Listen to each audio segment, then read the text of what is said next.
तो आज अपन पढ़ेंगे course cross origin resource sharing. तो कोर्स बेसिकली एक कॉन्फ़िगरेशंस होता है, ये सेम ओरिजिन पॉलिसी होता है, उसको बाईपास करने के लिए होता है। और म्यूट कर लो जो भी है। ओके, तो क्रॉस ओरिजिन रिसोर्स शेयरिंग एक कॉन्फ़िगरेशंस होता है। ये अपने आप में एक वल्नरेबिलिटी नहीं है, जैसे कुछ लोग कोर्स को ही एक वल्नरेबिलिटी मान लेते हैं। नहीं, ये एक वल्नरेबिलिटी नहीं है। कोर्स का जैसे मिस कॉन्फ़िगरेशंस होते हैं, बैकएंड में डेवलपर कॉन्फ़िगरेशंस करते हैं कि कौन सी चीज को तो अलाउ करना है, कौन सी वेबसाइट को डोमेन को डिसअलाउ करना है, तो वहां पे वो मिसकॉन्फ़िगरेशंस कर देते हैं। उसकी वजह से ये बग आता है। ठीक है, तो आज का अपना एजेंडा क्या है कि कोर्स क्या होता है, how to find CORS bug, CORS bug को ढूंढते कैसे हैं, how to exploit CORS bug, इसको एक्सप्लॉइटेशन कैसे करना है, इम्पैक्ट क्या है, और इसके मिटिगेशंस कि अपन जैसे अपने को बग मिल गया और रिपोर्ट करते टाइम अपने को जैसे मिटिगेशंस बताने होते हैं कि भाई आपको ऐसे करके ये सुधारना है, ये प्रॉब्लम है एग्जैक्ट। बट कोर्स को जानने से पहले अपने को जानना पड़ेगा same origin policy. Same origin policy क्या होता है कि ब्राउजर की मैकेनिज्म होता है, सिक्योरिटी मैकेनिज्म होता है कि एक वेबसाइट दूसरी वेबसाइट पे अटैक ना करे। तो इसमें क्या होता है कि जैसे एक नॉर्मली अपन मॉडर्न वेबसाइट्स होती हैं, अपन जैसे यहाँ पे मैंने पोर्टुगल रन किया, ठीक है, और यहाँ पे मैं यूट्यूब चला रहा हूँ या कुछ भी लिंक्डइन चला रहा हूँ, चल ठीक है, तो ये लिंक्डइन चला रहा हूँ।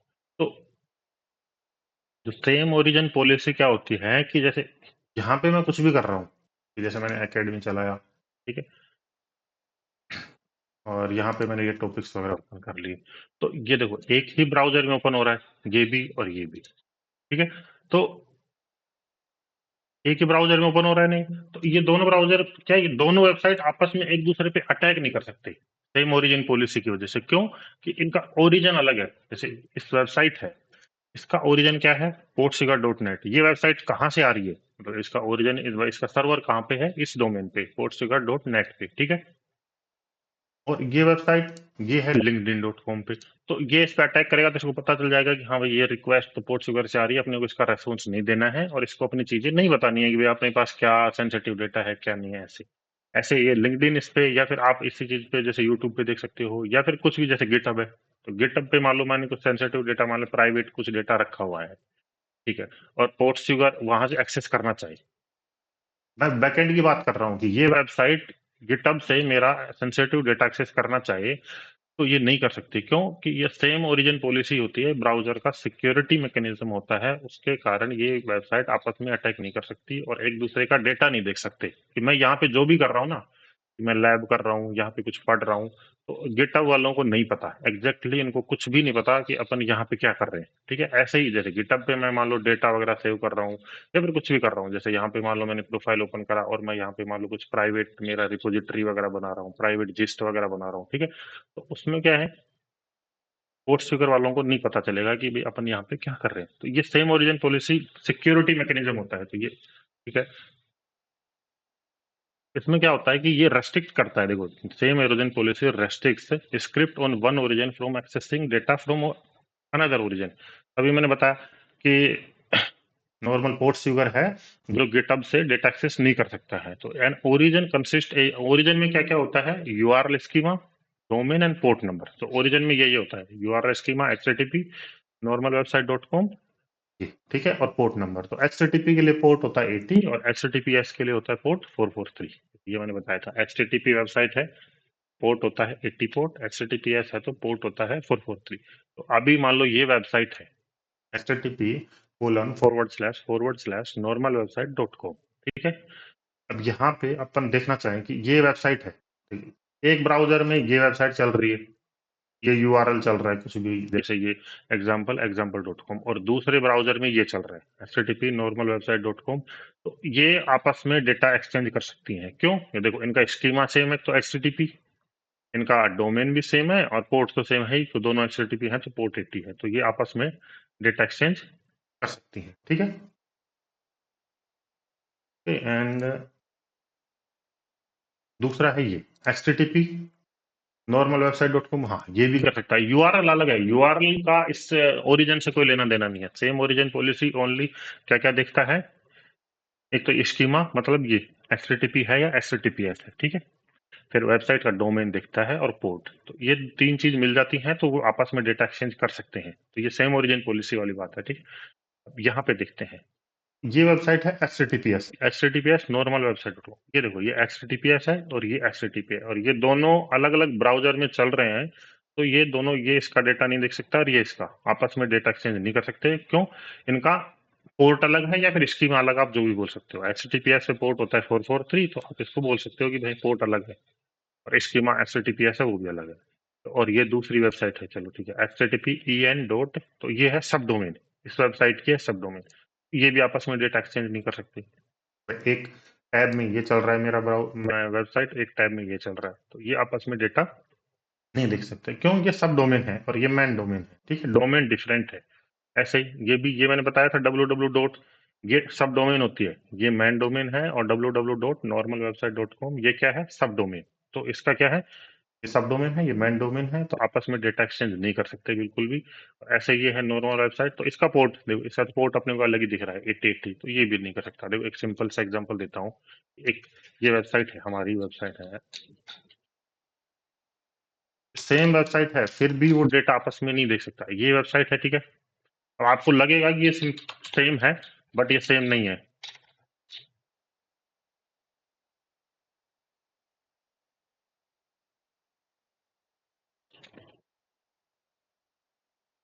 ठीक है, तो ये देखो, ये वेबसाइट है, आपको ये लग रहा है कि बिल्कुल ये सेम वेबसाइट है, नहीं, ये सेम है, दिखने में सेम है, पर ये देखो, ये तो क्या है, यहाँ पे देखो, कनेक्शन इज नॉट सिक्योर, तो ये तो है एचटीटीपी पोर्ट 80 पे, अनसिक्योर प्रोटोकॉल होता है, ठीक, मतलब डेटा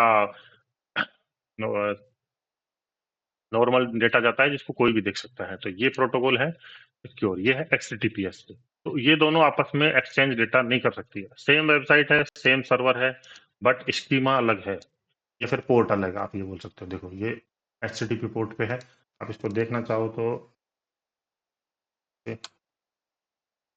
ठीक है, तो देखने के लिए ठीक है, आप उसमें ब्राउजर में भी देख सकते हो, यहाँ पे अभी ये थोड़ा कर रहा है, ठीक है, तो ये है एचटीटीपी पे और ये है एचटीटीपीएस पे, तो ये आपस में डेटा नहीं देख सकते। क्यों? सेम ओरिजिन पॉलिसी होता है, ये ब्राउजर है, जैसे ये क्या है, ब्राउजर, ये अपन कौन सा है, ये अभी फायरफॉक्स ब्राउजर है, तो ये इसका मैकेनिज्म है कि भाई ये वेबसाइट आपस में अटैक ना करे। जैसे कि ये है गिटहब वाला है, जो मेरा डेटा नहीं देख सकता, मैं यहाँ पे जो भी कर रहा हूँ, और ये जो अपनी वेबसाइट है, ये इसका डेटा यहाँ पे नहीं देख सकते, क्यों? ये अलग अलग वेबसाइट्स हैं, और ये दोनों भी नहीं देख सकते। क्यों? इनका स्कीमा अलग है, ये एचटीटीपी पे चल रही है और ये एचटीटीपीएस पे चल रही है, ठीक है।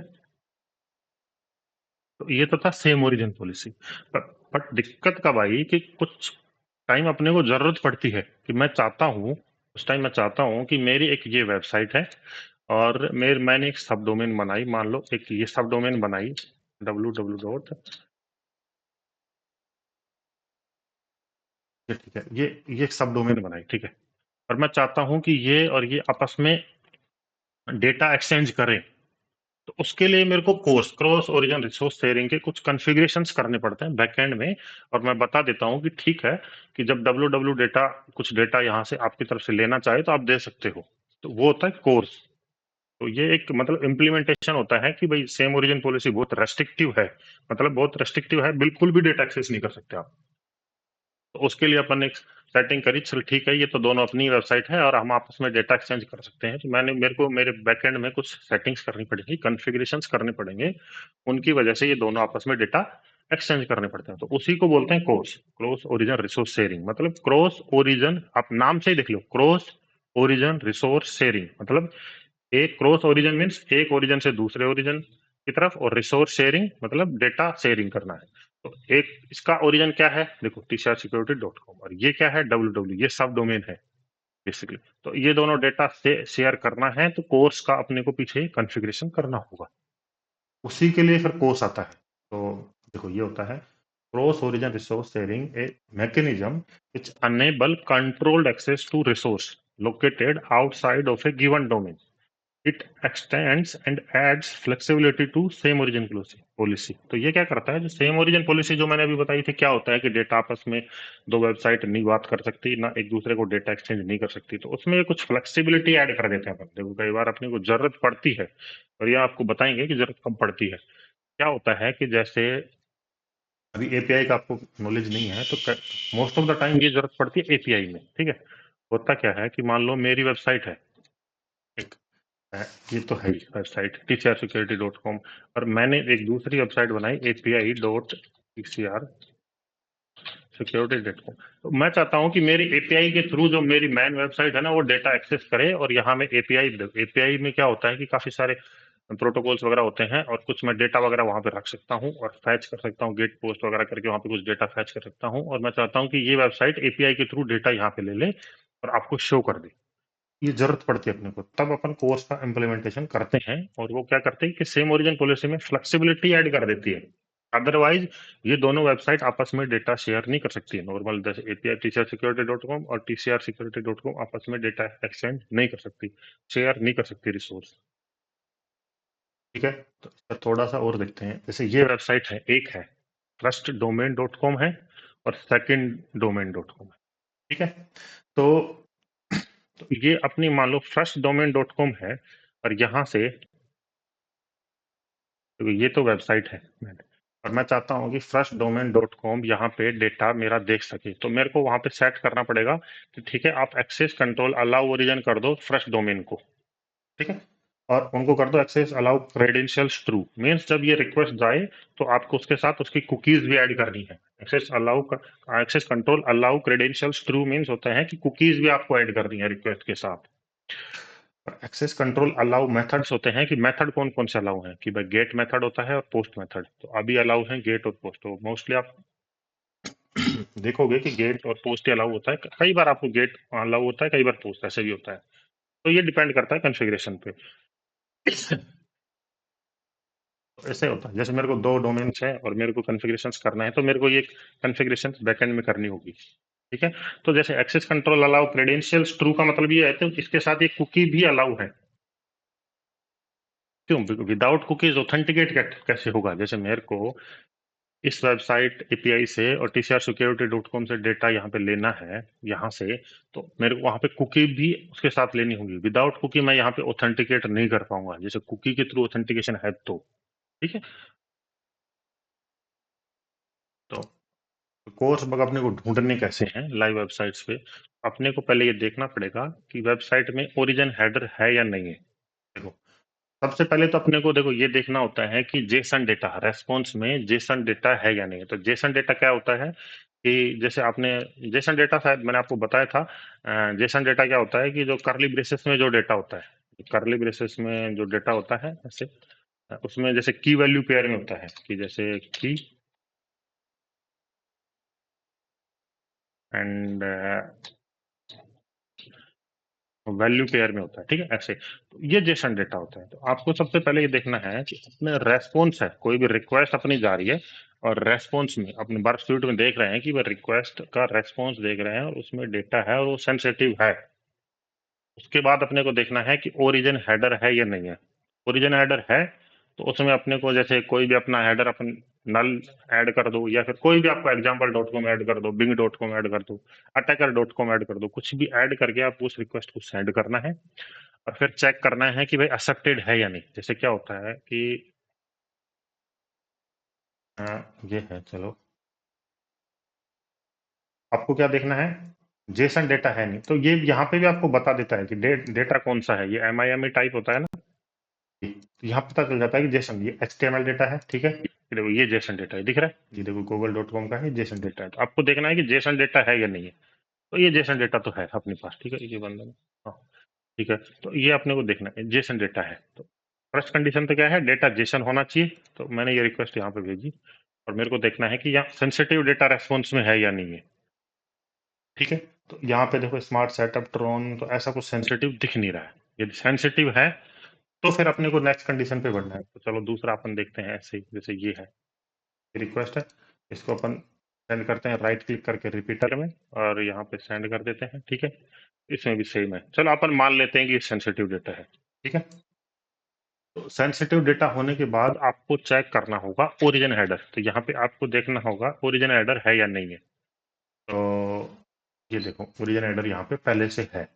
ओरिजिन हेडर पहले से है तो उसको आपको चेंज करना होगा। तो चेंज करके आप मान लो कुछ भी अपन डाल देते हैं, चलो एग्जाम्पल डॉट कॉम अपने डाल दिया। ठीक है, और फिर रिक्वेस्ट को भेजना है। ठीक है, ठीक है? रिक्वेस्ट भेजने के बाद अपने को यहाँ पे देखना है कि एक्सेस कंट्रोल अलाउ ओरिजिन, मतलब अपने ओरिजिन। मैंने ये देखा था कि कॉन्फ़िगरेशंस में बैकएंड में वो ओरिजिन को अलाउ कर देते हैं अपन, उसकी वजह से वो डेटा एक वेबसाइट दूसरे वेबसाइट का एक्सेस कर सकता है। तो अपन ये देख रहे हैं कि भाई ये अलाउ कर रहा है कि नहीं कर रहा।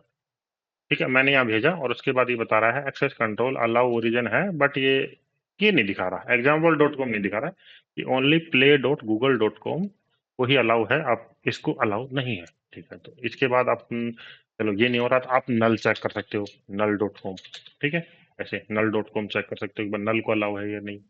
ये नल को भी अलाउ नहीं है, ऐसे आपको चेक करना है। तो यहाँ पे ये बोल दे कि ठीक है आपको अलाउ है, तो ये वेबसाइट में मिसकॉन्फ़िगरेशन है बैकएंड में। फिर नेक्स्ट कंडीशन एक्सप्लोइटेशंस की आती है। तो ये डिसाइड कैसे करता है, तो ये तो है डिसाइड, पहले अपने को देखना है। हाँ, कई बार क्या होता है कि जेसन डेटा मान लो रेस्पॉन्स में है और ओरिजिन हेडर है नहीं, मान लो ओरिजिन हेडर ये नहीं है। ठीक है, तो आप अपना ओरिजिन हेडर ऐड करके चेक कर सकते हो, और ओरिजिन हेडर आप कहीं पे भी ऐड कर सकते हो, जैसे यहाँ पे ऐड कर दो, यहाँ पे ऐड कर दो, यहाँ पे ऐड कर दो। चलो यहाँ पे ऐड करते हैं, ठीक है, होस्ट के नीचे। ठीक है, यहाँ पे मैंने किया और ओरिजिन लिख दिया बस, तो ये ओरिजिन हेडर ऐड हो गया। और यहाँ पे मैंने लिख दिया, चलो एग्जाम्पल डॉट कॉम देखते हैं अलाउ कर रहा है कि नहीं है। पहले से नहीं है तो मैं ऐड करके, तो आप एक ऐड करके भी चेक कर सकते हो अपना। पहली कंडीशन क्या है कि रेस्पॉन्स में डेटा जेसन होना चाहिए। ठीक है, वो सेंसिटिव डेटा भी होना चाहिए। तो कई बार क्या होता है कि आप ध्यान देते नहीं हो, सेंसिटिव डेटा है नहीं और ओरिजिन एडर आपने करा, ये ओरिजिन एडर अलाउ भी कर रहा है, फिर आप देखोगे ठीक है ये तो भाई एक्सप्लोइटेशन हो सकता है, आपने एक्सप्लोइट भी करा, तो एक्सप्लोइट करोगे क्या भाई?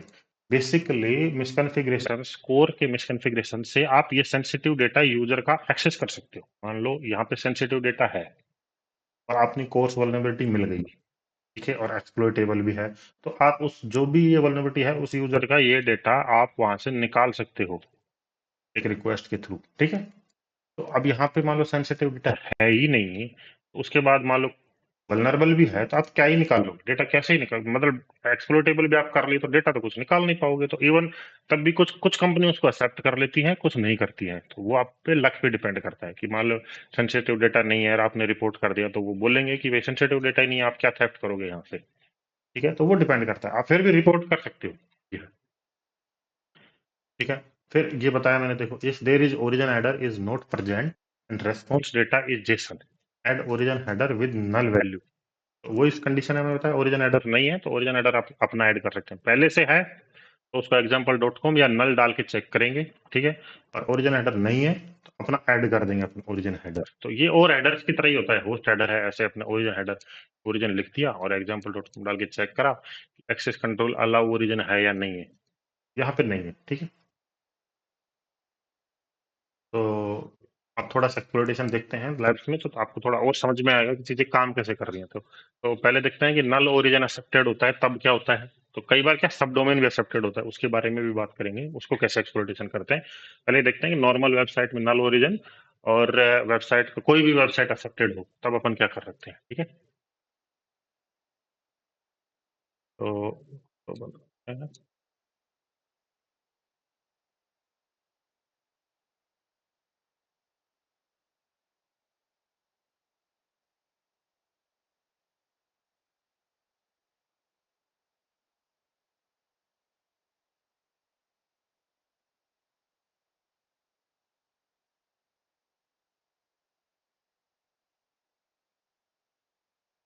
लैब स्टार्ट करते हैं। लैब का डिस्क्रिप्शन पढ़ते हैं। This website has insecure CORS misconfiguration. देखो मैंने बताया था कि कोर अपने आप में कोर्स वल्नरेबिलिटी नहीं है, ये तो क्रॉस ओरिजिन रिसोर्स शेयरिंग है, ये कोई भी सेट कर सकता है, बट उसमें इनसिक्योरिटी या फिर मिसकॉन्फ़िगरेशन से इनसिक्योर कोर्स कॉन्फ़िगरेशन है, मतलब कॉन्फ़िगरेशन में है प्रॉब्लम, उसकी वजह से ये ट्रस्ट करता है ऑल ओरिजिन्स, मतलब ऑल ओरिजिन्स मतलब इनका डेटा कोई भी निकाल सकता है, किसी भी वेबसाइट से डेटा आपस में बात कर सकती है, मतलब किसी भी वेबसाइट के थ्रू डेटा निकाला जा सकता है। मतलब क्या है, ये वेबसाइट चल रही है और न्यू टैब पे मान लो मेरी वेबसाइट भी चल रही है यहीं पे, ठीक है, ये तो ये वेबसाइट इस वेबसाइट से डेटा निकाल सकती है, क्यों? इन्होंने सभी ओरिजिन को अलाउ किया हुआ है, कैसे किया हुआ है वो अभी दिखाते हैं।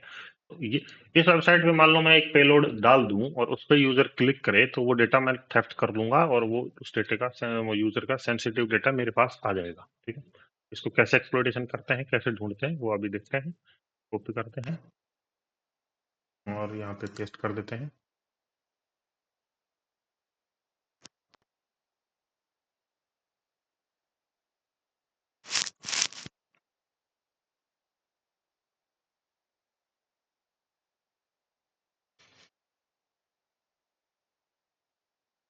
ठीक है, तो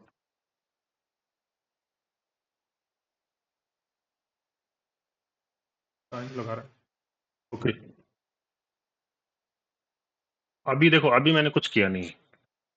तो ये वेबसाइट है, ये 05A, देखो 05 और 0A5, ये वेबसाइट है। ठीक है, तो यहाँ पे आपको देखना MIMI टाइप है ना, यहाँ पे डेटा दिख जाएगा। XML डेटा है, XML है, स्क्रिप्ट है, जेसन डेटा नहीं है अभी। ठीक है, चलो लॉगिन करके देखते हैं। मैं इस पर लॉगिन कर रहा हूँ, लॉगिन किया। ठीक है, अब दोबारा से देखते हैं कोई जेसन डेटा आया कि नहीं आया। ये देखो, यहाँ पे जेसन डेटा आया एक एक जगह। ठीक है, तो ऐसे आपको चेक करना है कि जेसन डेटा है या नहीं है पहले तो। ठीक है, तो ओनली जेसन ही एक्सप्लोइट होता है कोर्स के थ्रू। ठीक है, तो कहाँ है जेसन? देखो ये है जेसन डेटा। ठीक है, जेसन जे तो जेसन डेटा ये है। तो जेसन डेटा अपन इस पे क्लिक करना है और इसको क्लिक करके राइट क्लिक करके सेंड टू इंट्रूडर कर दो। जैसे राइट क्लिक अपन इस रिक्वेस्ट पे करा, राइट क्लिक और सेंड टू रिपीटर। रिपीटर पे कर रहे हैं, नोट इंट्रूडर, रिपीटर। ठीक है, रिपीटर पे करा, फिर जाएंगे रिपीटर पे और इसको सेंड करके देखते हैं कि भाई क्या जेसन डेटा है, सेंसिटिव भी है या नहीं है। मैंने बताया था कि डेटा सेंसिटिव होना चाहिए, अब ज्यादा चांस होते हैं वल्नरेबिलिटी की अपने के बाउंड्री मिलने के। सेंसिटिव डेटा है तो यहाँ पे देखो, बिल्कुल यूजर नेम है सेंसिटिव, एपीआई की है तो एपीआई की भी है और सेशन भी है।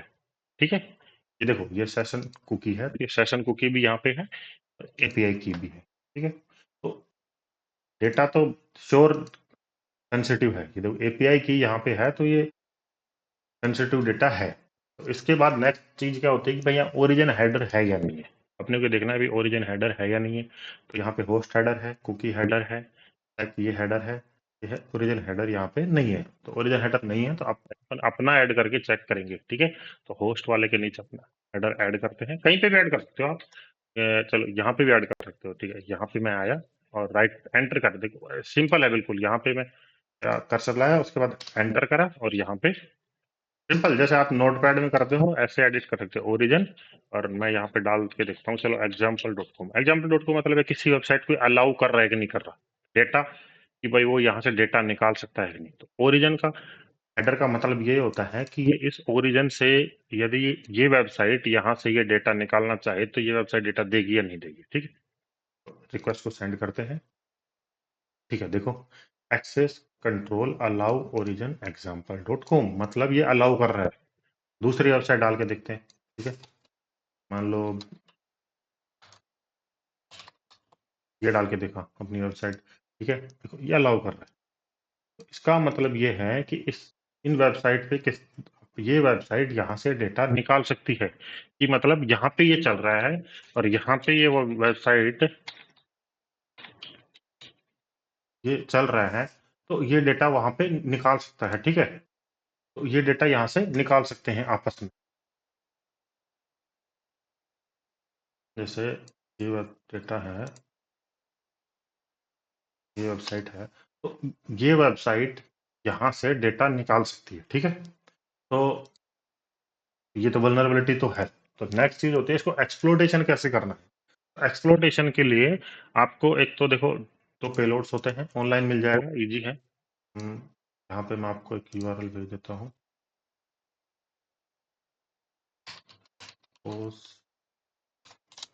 Exploit POC. तो एक तो ये यूज कर सकते हो, गिटहब पे है ये रहा।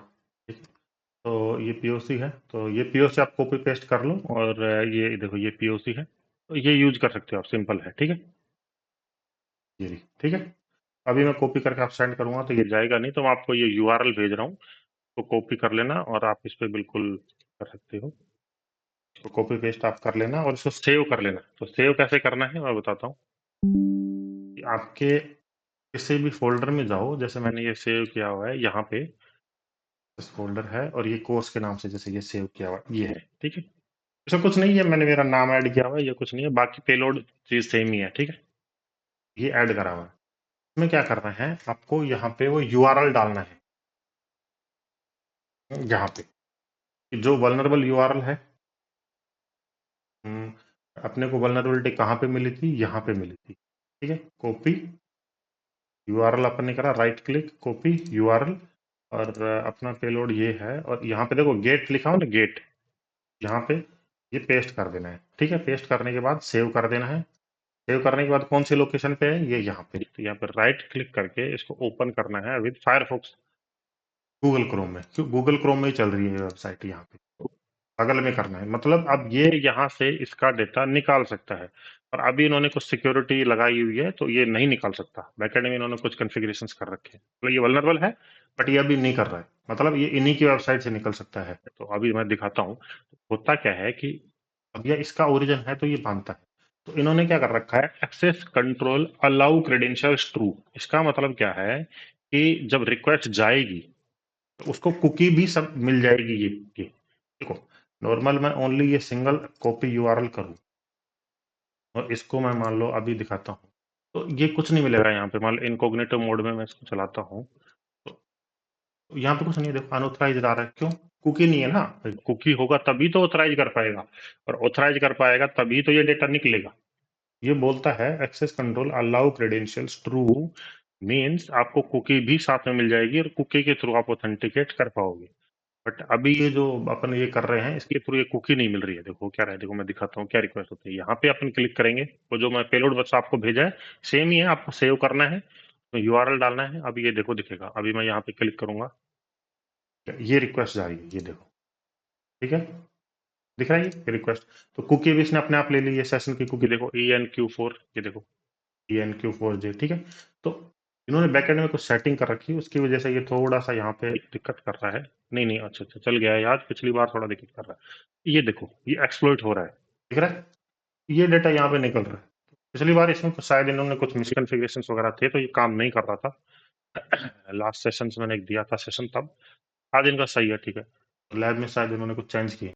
ये देखो ये वेबसाइट बोल रही है कि उसका यूजर नेम ये है, एपीआई की है, सेशन ये है। तो आप इतना ही रिपोर्ट कर सकते हो आप इसको, इसके बाद आपको कुछ नहीं करना, आपको इसका स्क्रीनशॉट लेना है, ठीक है। और उनको जो अपना ये पेलोड है ये भेज देना है। उनको क्या बोलना है कि आपको इस ये पेलोड लो, इसको सेव करो, और जो वेबसाइट है वहां पे लॉगिन करो, और बगल में इसको ओपन करके और इस पे क्लिक कर देना है, ठीक है। तो ये ओपन हो जाएगा, तो ये यहाँ पे ओपन होगा, और तो ये डेटा, ये देखो ये डेटा लीक हो रहा है, ये डेटा अपन यहाँ से थेफ्ट कर सकते हैं। ये सिंपल है। आपको पहले क्या करना है, देखो मैंने बताया था वापस, आपको क्या करना है, पहले रिक्वेस्ट में देखना है सेंसिटिव डेटा है या नहीं है। ये पहले देखा आपने, सेंसिटिव डेटा है, डेटा जेसन है। फिर ये देख रहे हैं कि ओरिजिन हेडर है या नहीं है, तो ओरिजिन हेडर नहीं है, तो ओरिजिन हेडर अपन ने अपना ऐड करा और फिर चेक करा, ठीक है ये अलाउ सभी हेडर्स को कर रहा है, ठीक है। तो ये होने के बाद अपने को ये पेलोड लेना है, तो ये सिंपल पेलोड है, ये सभी कोर्स वल्नरेबिलिटी पे काम करता है। तो ये देखते हैं, शायद ये पेलोड आपके पास डायरेक्टली जा सकता है, जाएगा नहीं शायद, ये थोड़ा सा बड़ा है, नहीं नहीं जा रहा, ये पूरा नहीं जाएगा, तो इसमें थोड़ा दिक्कत है, ये जा नहीं रहा, सेंड नहीं कर सकते, थोड़ा बड़ा है, ठीक है। तो आप वहीं से कॉपी पेस्ट कर सकते हो, ये जो पेलोड है ना, ये रहा, यही पेलोड है सेम। मैंने थोड़ा सा इसमें ये अपना नाम वगैरह ऐड कर दिया, बाकी ये सेम ही है। ये एक्सप्लोइट पे क्लिक करोगे तो ये आपको ये डेटा दिखेगा। और करना क्या है, वहां पे चेंज क्या करना है, कुछ नहीं चेंज करना, बस ये यूआरएल है ना, वहां से कॉपी पेस्ट करना है। ये देखो ये यूआरएल मैंने लैब वाला लिया है, आपने जैसे लाइव वेबसाइट पे ढूंढो तो उसका यूआरएल लेना है, वहां से कॉपी करना है और यहाँ पे डाल देना है। फिर उसके बाद इसको सेव करना है, और सेव करने के बाद यहाँ पे ओपन करना है। ओपन कैसे ओपन करोगे, राइट क्लिक करके ओपन विद, जहाँ पे वो वेबसाइट चल रही है वहीं पे ओपन करना है, और फिर क्लिक करना है, क्लिक, फिर यहाँ पे क्लिक करना है। और क्लिक करने के बाद यदि आपको डेटा दिख रहा है तो ये वल्नरेबल है, यहीं से आप स्क्रीनशॉट लेके भेज दो तो बग बिल्कुल वैलिड होगा और बाउंटी भी मिलेगी, ठीक है। तो ये था ये। अभी तो लैब का सिनेरियो थोड़ा सा अलग है, ये अपने वो क्या बोल रहे हैं कि आपको डेटा थेफ्ट करना है, ठीक है। तो डेटा अपने को थेफ्ट करने के लिए थोड़ा सा अपने को वो चेंज करना पड़ेगा, अपने इसको, तो अपने को लेना पड़ेगा ये वाला, ठीक है। इसके थ्रू अपन डेटा थेफ्ट कर सकते हैं, ये वाला स्क्रिप्ट लेना पड़ेगा, इसके थ्रू अपन डेटा थेफ्ट कर सकते हैं। कैसे कर सकते हैं देखो मैं दिखाता हूँ अभी। तो इसको बंद कर देते हैं। तो इन्होंने ये देखो एक्सप्लॉइट सर्वर दिया है, तो यहाँ पे आप पेलोड रख सकते हो अपना डेटा थेफ्ट करने के लिए, ठीक है। तो यहाँ पे पेलोड अपना अपन रखेंगे और इस पे मान लो विक्टिम ने क्लिक कर दिया, तो ये है, ये एक तरीके से विक्टिम क्लिक करने पे है। यहाँ पे अपनी वेबसाइट पे आने पे, अपनी वेबसाइट पे यूजर आया, विक्टिम आया, तो उसका डेटा अपने पास आ जाएगा। तो इसका सेंसिटिव डेटा है एपीआई की, ठीक है। तो अपने को इन्होंने बोला है कि आपको जो यूजर है बैकएंड में, वहां पे ये डिलीवर करना है और उसका विक्टिम एपीआई की निकालना है। पर मैं आपको मेरी एपीआई की निकाल के दिखाऊंगा, ये आपका टास्क होगा कि विक्टिम की एपीआई की कैसे निकालनी है। सेम ही पेलोड होगा, बस इसको सेंड करना है, ठीक है। ये पेलोड है स्क्रिप्ट, मैं आपको भेज दूंगा व्हाट्सएप पे, ठीक है। तो वहां से आप ले लेना। तो ये पेलोड है सिंपल। तो यहाँ पे क्या करना है, आपको लैब का यूआरएल चेंज करना है। जैसे ये कॉपी यूआरएल करा और ये लैब का यूआरएल है, जैसे पिछली बार करा था, ठीक है। ठीक है, ठीक है, ये लैब का यूआरएल चेंज हो गया। फिर दूसरा, अपने को उसका डेटा लेना है। तो डेटा कहीं पे भी है तो अपने को उसकी रिक्वेस्ट चाहिए होगी ना, तो रिक्वेस्ट के लिए अपन यूज करते हैं बर्फ का कोलेबरेटर क्लाइंट, ठीक है। कि भाई डेटा अपने को चाहिए कोलेबरेटर क्लाइंट पे। तो अपने को डेटा थेफ्ट करना है, तो वो यूजर क्लिक करेगा तो डेटा कहाँ है, अपने पास आए। तो अपन यहाँ पे ये है ना, यहाँ पे कोलेबरेटर क्लाइंट की वैल्यू डालनी है, ठीक है। तो क्या करना है, इस जो मैंने ये आपको दिया था, इसको ज्यादा दिमाग नहीं लगाना है कैसे है क्या है। आपको मतलब जावास्क्रिप्ट नहीं आती है तो कोई दिक्कत नहीं है। तो ये सिंपल है, वैसे ये सिंपल है। इसमें कर क्या रहा है कि ये देखो एक वेरिएबल बनाता है, रिक्वेस्ट न्यू एक्सएमएल एचटीटीपी एक्सएचआर करके एक रिक्वेस्ट बनाता है। फिर उसमें ऑनलोड करके ये रिक्वेस्ट लिस्नर होता है, उसमें बोलता है कि हाँ आपको ये ओपन रिक्वेस्ट करना है। और उसमें ये बोल रहा है रिक्वेस्ट विद क्रेडेंशियल्स ट्रू। देखो इन्होंने बोला है access control allow credentials true, otherwise क्या होगा, अपन ये ऐड नहीं करेंगे तो ये कुकी ऐड नहीं करेगा। और विदाउट कुकी क्या होगा आपको दिखाता हूँ। रिक्वेस्ट सेंड करो, ये बोलेगा अनऑथराइज। अब अपने को डेटा लीक नहीं हो रहा, तो अपने को कुकी ऐड होगी तभी डेटा लीक हो रहा है। तो अपने क्या बोलेंगे कि रिक्वेस्ट विद क्रेडेंशियल्स, मतलब कि आपको कुकी भी साथ में लेनी है, ठीक है। फिर बोल रहा है कि रिक्वेस्ट सेंड करनी है। तो रिक्वेस्ट सेंड करने के बाद उसको ये लिसन कर रहा है, कहाँ पे लिसन कर रहा है, अपने बर्थ कोलेबरेटर पे। बोले बर्थ कोलेबरेटर पे रिक्वेस्ट यहाँ पे आ जाएगी, वो पहले जो भी रेस्पॉन्स आ रहा है वो यहाँ पे आ जाएगा, this talk response dot TXT, ठीक है। अभी मैं आपको दिखाता हूँ ये कैसे आएगा। तो यहाँ पे ये देखो, यहाँ पे ये भेजेगा। अभी मैं इसको करता हूँ व्यू एक्सप्लोइट, मैं व्यू करके देखूंगा इसको पहले, ठीक है। मैंने व्यू करा, ठीक है, देखो ये रिक्वेस्ट आ गई है, ठीक है। ये रिक्वेस्ट यहाँ पे आई, फर्स्ट रिक्वेस्ट देखते हैं रिक्वेस्ट, ठीक है। ये देखो ये डेटा आ रहा है की में, ये डेटा अपने पास आ रहा है। तो ये डेटा है यूजर का सेंसिटिव डेटा। तो इसको ये थोड़ा आपको वैसे दिख रहा होगा कि हाँ ये यूआरएल एनकोडेड है। इसको आपको क्या करना है, राइट क्लिक करके डिकोडर में भेज देना है। और डिकोडर में क्या करना है, इसको स्मार्ट डिकोड पे क्लिक कर दो, दिख जाएगा। देखो ये अपन ने यूजर का डेटा थेफ्ट कर लिया है। तो ये तो डेटा है अपना, अपन ने पेलोड को देखा है। बट अब इसी को मैं विक्टिम को भेज रहा हूँ। बैकएंड में उन्होंने एक विक्टिम बना रखा है और वो क्लिक करता है। तो अभी ये देखो 5 रिक्वेस्ट है ना यहाँ पे, तो मैं बैकएंड में विक्टिम को भेज रहा हूँ अभी, ठीक है। और देखना आप, अब वो विक्टिम इस पे क्लिक करेगा, ये देखो 5 के बाद और रिक्वेस्ट आई है। ये डीएनएस है, ये डीएनएस है। तो एचटीटीपी रिक्वेस्ट का वेट करते हैं। एचटीटीपी रिक्वेस्ट में ही डेटा आएगा, ओके। एचटीटीपी रिक्वेस्ट या, ठीक है, वापस से डिलीवर करते हैं। एचटीटीपी रिक्वेस्ट में ही डेटा आएगा, अदरवाइज डेटा नहीं आएगा, ठीक है। हाँ अब एचटीटीपी रिक्वेस्ट ही आई है, ठीक है। तो ये डेटा है, तो ये है, देखो आपको दिखाता हूँ, ये डेटा है। इसको मैं डिकोडर में भेजता हूँ और डिकोडर में स्मार्ट डिकोड करता हूँ और ये पता भी चल जाएगा डेटा किसका है। देखो यूजर नेम एडमिनिस्ट्रेटर, तो ये एडमिन यूजर का डेटा है, ठीक है। तो ये ऐसे थेफ्ट होता है। बट आपको थेफ्ट नहीं करना, आपको मैंने बताया था क्या करना है। पहले वाला पेलोड यहाँ पे डालना है और इसको ओपन करके और ओपन विद क्रोम करना है, सिंपल है। ओके क्या, अच्छा नहीं नहीं ये वाला नहीं चाहिए, ये वाला ठीक है, ये वाला है। ओपन विद क्रोम करना है और इस पर क्लिक करना है और आपको डेटा दिखेगा। इसका स्क्रीनशॉट लेके भेज दो। एक्सप्लॉइटेशन वगैरह की वहां पे कोई जरूरत नहीं है, सिंपल ही भेज दो। वो बिल्कुल आपकी बात मानेंगे और आपको बाउंड्री मिलेगी, ठीक है। इतना ही करना है। तो यह भी तो लैब है, आपको दिखा रहा हूँ मैं पूरा प्रोसेस क्या है एक्सप्लॉइटेशन का। कि जैसे लाइव में कई बार क्या होता है कि आप पेन टेस्टिंग वगैरह करते हो तो एक्सप्लॉइटेशन भी दिखाना होता है, ठीक है। तो ये करने के बाद क्या होता है कि अपने पास ये डेटा यूजर का आ गया है। तो उन्होंने बोला है इसको सॉल्व करने के लिए भाई आपको सबमिट एपीआई की डालनी पड़ेगी। तो ये एपीआई की है, एडमिन यूजर की, अपनी नहीं है, ये कॉपी किया और यहाँ पे डालते हैं, ये लैब है।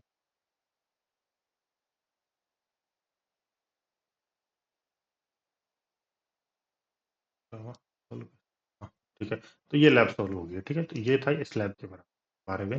तो इसमें तो क्या है कि ये सभी वेबसाइट पे डेटा कर रहा था। देखो यहाँ पे कुछ भी अपन डाल रहे थे, यहाँ पे example.com अपन ने डाला या फिर और कुछ डाल रहे थे, ये सभी को एक्सेप्ट कर रहा था। तो इस वजह से अपन ने इसको एक्सप्लोइट कर पाए। अपने को पहले चेक करना है। चेक करने के बाद ये जो मैंने पेलोड आपको दिया है, उस पेलोड में ये गेट वैल्यू है ना, यहाँ पे वैल्यू चेंज करनी है। चेंज करने के बाद सेव करना है। सेव करने के बाद जहाँ पे वेबसाइट ओपन है उसके बगल में ये करना है। फायरफॉक्स में आपने चला रखा है, फायरफॉक्स में, क्रोम में है तो क्रोम में, और वहां पे क्लिक करके देखना है। आपको डेटा दिखता है तो वो बग है। ठीक है, जैसे वो मैंने बताया था, दिखता है डेटा तो बग है, स्क्रीनशॉट लेना है और भेज देना है। ठीक है, ये तो इसका था। इस लैब का नेक्स्ट लैब देखते हैं, उससे थोड़ा सा वो है वेरिएशन। इसमें क्या है, ट्रस्टेड नल ओरिजिन है। ठीक है, इसका भी देखते हैं, इसमें थोड़ा सा है। तो आपको ज्यादातर 3 वेरिएशन मिलेंगे। तो पहला वेरिएशन तो आपको मोस्टली वेरिएशन पहला वाला मिलेगा। बात ये थोड़े से डिफिकल्ट होते हैं, बट ये आपको ज्यादा मिलेगा, ये वाला।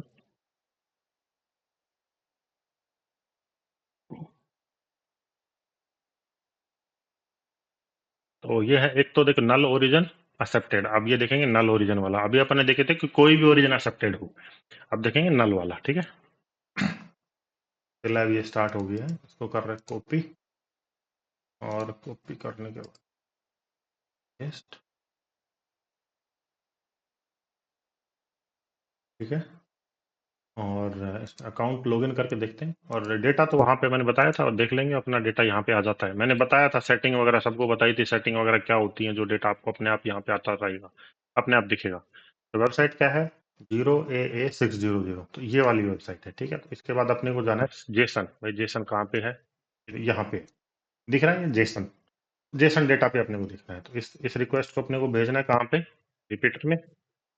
रिपीटर में भेजने के बाद इसको सेंड करना है, और फिर देखना है कि भाई सेंसिटिव जेसन है या नहीं है। देखो बिल्कुल सेंसिटिव है, एपीआई की है, सेशन है, सेंसिटिव डेटा तो बिल्कुल है। ठीक है, तो अब अपनी नेक्स्ट कंडीशन क्या है कि भाई ये ओरिजिन है या नहीं है यहाँ पे। तो ओरिजिन यहाँ पे नहीं है। ओरिजिन नहीं है तो अब अपना ऐड कर सकते हैं। तो चलो अब की बार यहाँ पे ऐड करते हैं ओरिजिन हेडर। कहीं पे भी ऐड कर सकते हो, वैसे मैंने बताया था। तो ओरिजिन हेडर यहाँ पे करते हैं example.com। ठीक है,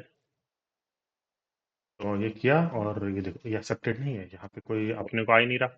एक्सेस कंट्रोल अलाउ ओरिजिन, देखो लास्ट में क्या आया था, ये आया था एक्सेस कंट्रोल अलाउ ओरिजिन, कि मतलब आपका ओरिजिन अलाउड है। मतलब आपकी वेबसाइट वेबसाइट यहाँ से डेटा निकाल सकती है, बट यहाँ पे नहीं है, ये देखो नहीं बता रहा। ठीक है, यहाँ पे एचटीटीपी भी लगा के देख सकते हो आप। एचटीटीपी होता है कई बार, एचटीटीपी को अलाउ कर देता है। ठीक है, एचटीटीपी अपन डाल के देखते हैं, नहीं कर रहा।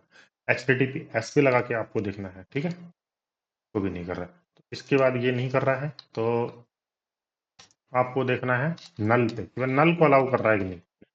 नल मतलब कुछ भी ओरिजिन ही नहीं है, मतलब ओरिजिन है ही नहीं, तो नल को बिल्कुल एक्सेप्ट कर रहा है। ठीक है, तो मोस्टली आपको 3 चीज देखनी है। पहले तो आपको कोई भी वेबसाइट हमेशा आपको 3 चीज देखनी है। example.com डाल के देखना है, इसको नहीं कर रहा। फिर आपको नल डाल के देखना है, नल को भी नहीं कर रहा। फिर आपको सब डोमेन डाल के देखनी होती है। मान लो ये सब आप लिख देंगे, और ये फॉर जो भी डोमेन है ये इसके आगे लिख के देखेंगे, फिर देखना सिप डोमेन। तो 3 चीजें अपन देखते हैं, एक तो किसी भी वेबसाइट पे, दूसरा नल ओरिजिन, तीसरा होता है सब डोमेन पे। तो अभी ये नल ओरिजिन पे एक्सेप्टेड है, मतलब नल ओरिजिन इसके लिए अलाउ है। नल ओरिजिन मतलब कोई रिक्वेस्ट नल ओरिजिन से आ रही है तो वो डेटा यहाँ से निकाल सकते हैं। ठीक है, तो नल ओरिजिन के लिए आप सेम पेलोड आप यूज कर सकते हो ये, बट अपन इसको मान लो डायरेक्टली सेव करके ऐसे एक्सप्लोइटेशन ट्राई करेंगे ना, तो ये एक्सप्लोइटेशन नहीं होगा। क्यों नहीं होगा, कि ओरिजिन देखो कहीं से अपन यहाँ पे इसको ओपन करेंगे, ओरिजिन कुछ ना कुछ ओरिजिन बन जाएगा। तो इसके लिए अपने को आई फ्रेम बनाना पड़ेगा, और उसके अंदर इसको डालना पड़ेगा। और आई फ्रेम में बोलना पड़ेगा कि अपना ओरिजिन कुछ नहीं है। तो उस आई फ्रेम के अंदर तो वो सेम पिछला वाला पेलोड है अपना, इसको ये कॉपी करते हैं। ठीक है, और ये जो आई फ्रेम है, मान लो ये आई फ्रेम है, सिंपल आई फ्रेम है ये। तो ये आई फ्रेम क्या करता है कि एक आई फ्रेम है, ये एक सैंड बॉक्स बनाएगा, और इसमें बोलेगा कि अलाउ स्क्रिप्ट को अलाउ करना है, टॉप नेविगेशन को अलाउ करना है, और फॉर्म्स है सबमिट कर देना है, और सोर्स पे है यहाँ पे अपने को अपना पेलोड डालना है। ठीक है, बाकी चीजें सेम है, ये वही अपना पेलोड है। बाकी बस एक आई फ्रेम ऐड करा है, ये सिंपल, ये एक लाइन ऐड करी है, iframe sandbox allow script allow top navigation. तो इसके थ्रू क्या है कि फॉर्म सबमिट हो जाएगा ऑटोमेटिकली, ठीक है। ये पेलोड अपना बन गया है। तो यहाँ पे अपने को वही चीजें चेंज करनी है, दोनों क्या क्या चेंज करना है पिछली बार की तरह। एक तो ये चेंज करना है, ठीक है, और एक अपने को ये वर्क कोलेबरेटर का यूआरएल चेंज करना है, ठीक है। तो ये दोनों चेंज करते हैं। तो इसका ये ले लेते हैं, राइट क्लिक कॉपी यूआरएल, ठीक है।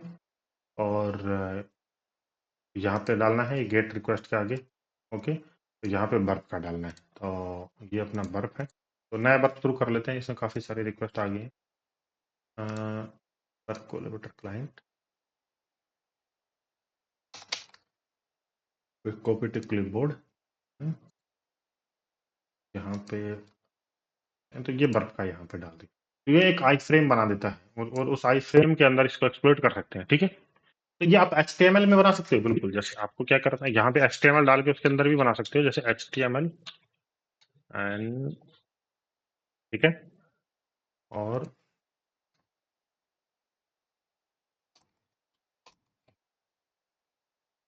ठीक है, और सेम उसी की तरह आपको बगल में उसके ओपन करना है, और ये इसके थ्रू अपन एक्सप्लोइट कर सकते हैं। बट अभी मैं डायरेक्टली लैब कर रहे हैं, वो सेम प्रोसेस है। इसके बाद आपको क्या करना है, आपको यहाँ पे सेव करना है, सेव करके ओपन करना है, क्लिक करोगे डेटा दिखेगा, स्क्रीनशॉट लेना है और भेज देना है। तो अभी लैब पे करते हैं, तो आपको वो सेम ही चीज है, लैब में भी सेम है। तो गो टू एक्सप्लोइट सर्वर पे अपन जा रहे हैं। वही है, जैसे मैं अभी यहाँ पे सेव कर रहा हूँ, आप अपने पीसी में सेव करो और इसको ओपन करोगे और आपको डेटा दिखेगा। डेटा दिखना है, स्क्रीनशॉट लेना है और भेज देना है, ठीक है। अब ये देखो, ये है अपना पेलोड है, यहाँ पे अपन ने ये वल्नरेबल यूआरएल अपना डाल दिया है, और अपने को भाई डेटा यहाँ पे निकालना है, तो ये अपने डाल दिया है। पेलोड बिल्कुल पिछला वाला ही है, बस एक आई फ्रेम डाला है। क्यों डाला है कि आई फ्रेम नहीं डालेंगे तो वहां पे कुछ ना कुछ ओरिजिन ऐड ऐड हो जाता है। बट इस आई फ्रेम के थ्रू क्या होता है कि एक आई फ्रेम यहाँ पे बनता है, और उस आई फ्रेम में ये होता है कि ओरिजिन एडर नहीं जुड़ता है, उसकी वजह से इनको लगता है कि ओरिजिन नल है, उसकी वजह से फिर ये डेटा अपने को दे देता है, ठीक है। इस पे क्लिक करते हैं और फिर देखते हैं। पहले तो अपन अपना निकाल के देखेंगे, व्यू एक्सप्लोइट करेंगे, देखते हैं काम करता है नहीं करता। ठीक है, ये देखो ये आई फ्रेम बन गया है। यहाँ पे आई फ्रेम के अंदर रिक्वेस्ट जा रही है, ये देखो अपने पास ये रिक्वेस्ट आई, डेटा आ रहा है। तो ये डेटा था अपना, उसको देखो डिकोडर में ले जाके आपको दिखाते हैं, स्मार्ट डिकोड करो। तो ये डेटा है अपना, यूजर नेम विनर और ईमेल एपीआई की वगैरह ये अपनी है, देखो यूजर नेम ईमेल ये अपना है। बट अपने को चाहिए किसका, विक्टिम का। विक्टिम को करने के लिए इन्होंने बोल रखा है कि डिलीवर टू विक्टिम यहाँ पे कर दो, तो ये विक्टिम के पास चला जाएगा और वो विक्टिम क्लिक भी करेगा इस पे। तो ये देखो 3 रिक्वेस्ट आई है, अब इसको मैं विक्टिम को करता हूँ डिलीवर टू विक्टिम। तो विक्टिम वापस इससे क्लिक कर रहा है, क्लिक करने के बाद अपने पास ये डेटा आ गया है, ठीक है। तो इसको मैं सेंड करता हूँ डिकोडर में, और स्मार्ट डिकोड करूंगा तो ये विक्टिम है। विक्टिम कौन है, एडमिनिस्ट्रेटर है, ये देखो अब एडमिनिस्ट्रेटर है। तो इसकी एपीआई की है ये। एपीआई की आपने किसी यूजर की थेफ्ट कर ली, तो फिर उसका मान लो फुल अकाउंट एक और ही हो जाता है। ये है एपीआई की मोस्ट सेंसिटिव थिंग्स होती है। तो ये देखो ये लैब्स फुल हो गई है। तो इसको सेम करना है, आपको क्या करना है, चलो उसमें भी। तो इसको आप क्या करना है, अपने लैपटॉप पे सेव करना है, ओपन करना है और क्लिक कर देना है, तो ये हो जाएगा ये अटैक, ठीक है। तो ये सेम ही है, बस आपको देखना है कि नल ओरिजिन, पिछली बार कोई भी वेबसाइट अलाउड थी, अब की बार नल अलाउड है, ओके। तो नेक्स्ट लैब देखते हैं। तो ये है इनसिक्योर प्रोटोकॉल। तो अब की बार क्या है, सब डोमेन अलाउड है। अब तक तो ये नल ओरिजिन या फिर कोई भी वेबसाइट अलाउड थी, अब की बार सब डोमेन अलाउड है। और उसमें थोड़ा सा चीज होता है, देखो व्हेन सब domain is accepted in origin adder. होता क्या है, ये देखो, अभी तक तो मैं क्या कर रहा था, कुछ भी ओरिजिन एडर हो रहा था, इसका मतलब मैंने यहाँ पे सेव करा और मैं यहाँ पे ओपन कर रहा था, तो ओरिजिन एडर कुछ भी जा रहा था, तो इनको कोई दिक्कत नहीं थी। पर ये बोल रहा है कि अभी रिक्वेस्ट यदि सब डोमेन से आती है ना, तो ये मानेंगे, नहीं तो भाई आपको डिस अलाउ कर देंगे। एक बात बताओ कि, तो मैं बताता हूँ कि 2 वेबसाइट है, मैंने बताई थी कि देखो कंडीशन ऐसे है ये, कि एक वेबसाइट ये है कि एक तो मैन वेबसाइट है, मान लो https man.com, ठीक है। और https दूसरी वेबसाइट है domain.man.com। तो ये कह रही है कि चलो सब डोमेन अलाउड है, तो अपन अपने पीसी से रिक्वेस्ट करेंगे तो वो सब डोमेन थोड़ी ना है भाई। अपने पीसी से यहाँ पे कोई रिक्वेस्ट अपन अब तक जो अपन रिक्वेस्ट कहाँ से निकाल रहे थे, अपने पीसी के थ्रू, ठीक है। तो वो अलाउ कर रहा था, क्यों, उसको सब कुछ अलाउड था। अभी वो बोल रहा है कि भाई रिक्वेस्ट यदि सब डोमेन से आएगी ना तो ही अलाउड है। तो एक बात बताओ, जैसे सब डोमेन से अलाउड है तो अब अपन अपना पेलोड, अब तक तो अपन कहीं पे भी रख सकते थे अपना पेलोड, मान लो अपना अपने पीसी पे रख के रिक्वेस्ट गई, एक्सप्लोइट कर लिया। बट सब डोमेन अलाउड हो तो अपना पेलोड अपन सब डोमेन पे ही रख सकते हैं, क्यों, रिक्वेस्ट वहीं से अलाउड है। तो उसके लिए अपने को सब डोमेन पे एक तो या तो अपने को XSS cross site scripting bug देखना होगा, या फिर सब डोमेन टेक ओवर करना होगा। टेक ओवर हो गया तो वहां पे अपन ये रख देंगे और किसी का भी यूजर डेटा निकाल सकते हैं। तो दो बग ढूंढने का ट्राई करेंगे। देखो जो नए यूजर हैं जिनको एक्सएसएस नहीं पता वो पढ़ाने वाले हैं, ठीक है। तो कोई दिक्कत नहीं है, जिनको पता है वो सही है, कोई दिक्कत, वो भी कोई दिक्कत नहीं है, ठीक है।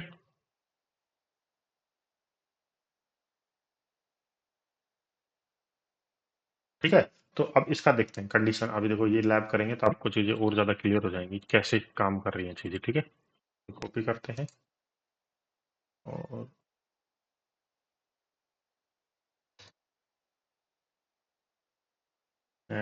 ये मैन डोमेन है।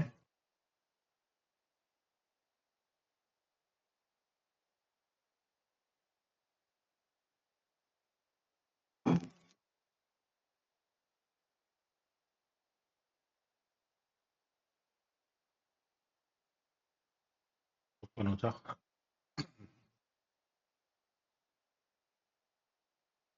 बहुत टाइम लगा रहा है, फोन तो नहीं। 0AA90, तो ये है, ये वाली है।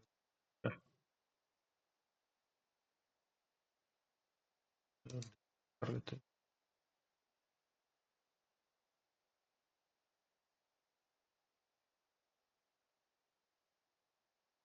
ये तो फास्ट है बिल्कुल ही, ठीक है। ठीक है, हाँ ठीक है। ये अनेबल करते हैं। तो ये अपने को वापस से वही प्रोसेस है, लॉगिन करेंगे, हमने बताया था पिछली बार की तरह। और डेटा अपने को यहाँ पे क्या देखना है, जेसन देखना है कि जेसन है या नहीं उस वेबसाइट में, ठीक है। तो वही लॉगिन कर रहे हैं अपन। लॉगिन के लिए माय अकाउंट पे मैंने क्लिक करा और लॉगिन पे जा रहे हैं अपन। आपको पूरे वेबसाइट को अच्छे से देखना है और फिर जेसन डेटा ढूंढना है। अभी देखो एक सिंगल रिक्वेस्ट में मैं ढूंढ रहा हूँ, बाकी नॉर्मली आपको काफी सारे जेसन डेटा देखेंगे, सभी पे टेस्ट करना है, ठीक है। क्या हो रहा है,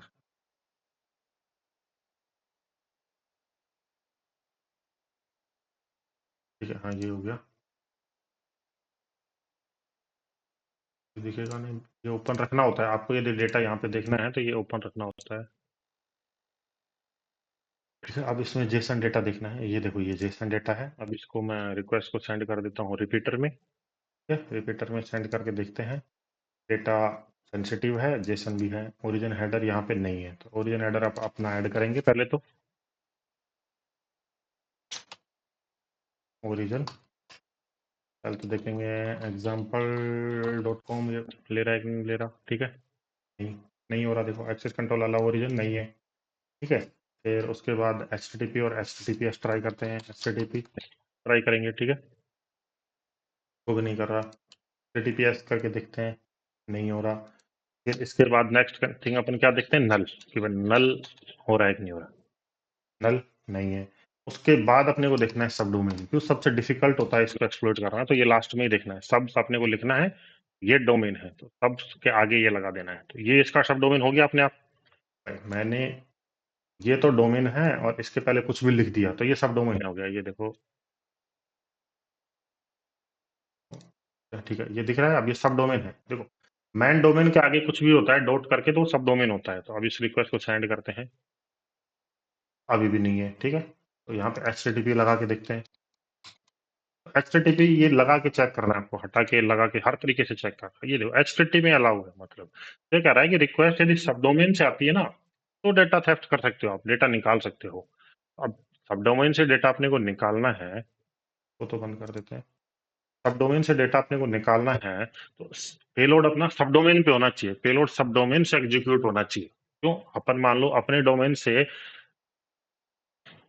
एक बात कहो कि अपन उस पे, ये पेलोड है, सेम पेलोड अपन लिए जो पिछली बार अपन ने लिए थे, ये पेलोड लिए और अपने पे सेव कर लिए, फिर चलाएंगे। तो ये कोई मेरे पीसी से जाएगी ना रिक्वेस्ट, तो मेरे पीसी से जा रही थी, ये कोई सब डोमेन थोड़ी ना है, ये इसकी सब डोमेन तो है नहीं, तो ये आप एक्सप्लॉइट नहीं कर सकते इस पर से।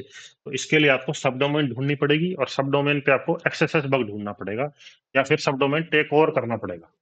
ठीक है, तो यहाँ पे चेक स्टॉक फीचर है, यहाँ पे एक सब डोमेन है, देखो यहाँ पे मैंने क्लिक करा तो यहाँ पे जाके देखते हैं, दिख रहा है, ये है इसकी 0AA90 है, मैन वेबसाइट तो है 0AA6900, तो ये है स्टॉक डॉट, तो ये है इसका सब डोमेन। तो इसको थोड़ा सा एनालाइज करते हैं, तो यहाँ पे है, इसको रिपीटर में भेज देते हैं। तो ये है सब डोमेन, ये देखो सब डोमेन है या नहीं, स्टॉक, इसको देखते हैं भाई इसको अलाउ कर रहा है कि नहीं, चलो इसी को चेक कर लेते हैं पहले, ये इसको अलाउ कर रहा है कि नहीं कर रहा। ठीक है, ठीक है, इसको सेंड करते हैं, ये देखो ये अलाउ कर रहा है, कि मतलब इस डोमेन से कोई रिक्वेस्ट आती है तो इसको कोई दिक्कत नहीं है। ठीक है, उसके लिए अब अपने को यहाँ पे ऐसा कुछ करना पड़ेगा कि अपना पेलोड यहाँ पे अपन रख दें और वो वहां से थेफ्ट कर ले। उसके लिए यहाँ पे आपको एक्सेसेस ढूंढना पड़ेगा, एक्सेसेस या सब डोमेन टेक ओवर। सब डोमेन टेक ओवर यहाँ पे है नहीं अभी, तो अपने को यहाँ पे एक एक्सेसेस है, सिंपल एक्सेस है, बिल्कुल एक्सेसेस का एकदम सिंपल पेलोड वाला एक्सेसेस है, स्क्रिप्ट अलर्ट स्क्रिप्ट, ये करके देखो आप, तो ये यहाँ पे देखो ये एक्सेसेस है, तो ये एग्जीक्यूट हो रहा है, तो एक्सेसेस है, तो इसमें अपने को वही पेलोड वही चल जाएगा, बिल्कुल पेलोड वही है अपना, यहाँ पे गए पेलोड वही है, तो कॉपी कर लेते हैं और यहाँ पे रखते हैं, इसमें थोड़ा सा मॉडिफिकेशंस करते हैं। अपने को क्यों, देखो वल्नरेबल यूआरएल जो डालना है वो तो डालना पड़ेगा, वल्नरेबिलिटी कहाँ है, इस यूआरएल में, वही करना है, पहले की तरह कॉपी यूआरएल करना है। ठीक है, और गेट में डालना है, यहाँ पे गेट पे ये भी हटाना है, पूरा ही चेंज करना होता है। ठीक है, यहाँ पे ये चेंज करा, फिर उसके बाद ये अपने को वर्क का भी डालना पड़ेगा, तो वर्क स्टार्ट करते हैं, कोलेबरेटर। ठीक है, इसको 60 को 1 कर देते हैं, कॉपी टू क्लिपबोर्ड करते हैं, और इसको यहाँ पे कर देते हैं। ठीक है, तो ये तो हो गया अपना तैयार। और अब इसको दिक्कत क्या है कि अपन मान ले इस पेलोड को यहाँ पे डालेंगे, तो इसको ऐसे थोड़ी भाई, ये तो एक वन लाइन में जा रहा है, और ये अपना देखो ये पूरा एक फोरम की तरह है, आप इसको नहीं डाल सकते, तो इसके लिए आपको इसको एनकोड करना पड़ेगा। और एनकोड भी क्या करना पड़ेगा, मैंने आपको बताया था एनकोडिंग डिकोडिंग में, कि यूआरएल में डालने के लिए कौन सी एनकोडिंग करनी पड़ती है, यूआरएल एनकोडिंग करनी पड़ती है, सिंपल है।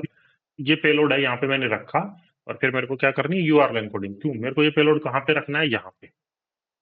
ठीक है, तो मेरे को कौन से एनकोडिंग करनी पड़ेगी, यूआरएल एनकोडिंग, सीधी सी बात है, यूआरएल है ये, मैंने बताया था यूनिफॉर्म रिसोर्स लोकेटर है ये, तो यहाँ पे डालना है तो यूआरएल एनकोडिंग करनी होती, तो यूआरएल मैंने करा एनकोड एज यूआरएल, तो ये एनकोडिंग हो गई अपने आप। कुछ ज्यादा दिमाग नहीं लगाना, तो ये कंट्रोल ए कंट्रोल सी, और इसको इस पे ये मैंने डाल दिया, ये रिक्वेस्ट एक तैयार होगी है। अब ये एक रिक्वेस्ट तैयार होगी, और मैं ये किसी यूजर को भेजूं, मान लो ये मैंने ये करा, कॉपी करा और एक यूजर को यहाँ पे भेज दिया, और उस यूजर ने इस पे क्लिक कर दिया, तो क्या हुआ देखो मैं दिखाता हूँ। अब ये यूजर मैं एंटर करूंगा यहाँ पे, देखना ये मैंने इस पे क्लिक करा, ठीक है, तो इनवैलिड प्रोडक्ट आईडी है, तो ये देखो रिक्वेस्ट आ गई अपने पास, यूजर ने क्लिक करा, और उसके बाद उस यूजर की अपने पास रिक्वेस्ट आई है बैकएंड से, ये देखो उसका ये डेटा अपने पास आ गया है।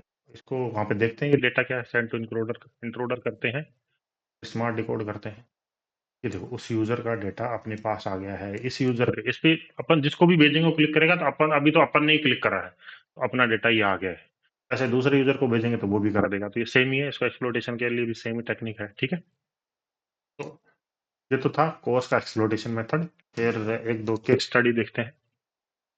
ठीक है, तो ये हैकर वन पे एक बग रिपोर्ट करा था किसी ने जोमेटो पे। ठीक है, तो उसको बग क्या था कि वहां पे वो किसी भी ओरिजिन को अलाउ कर रहा था।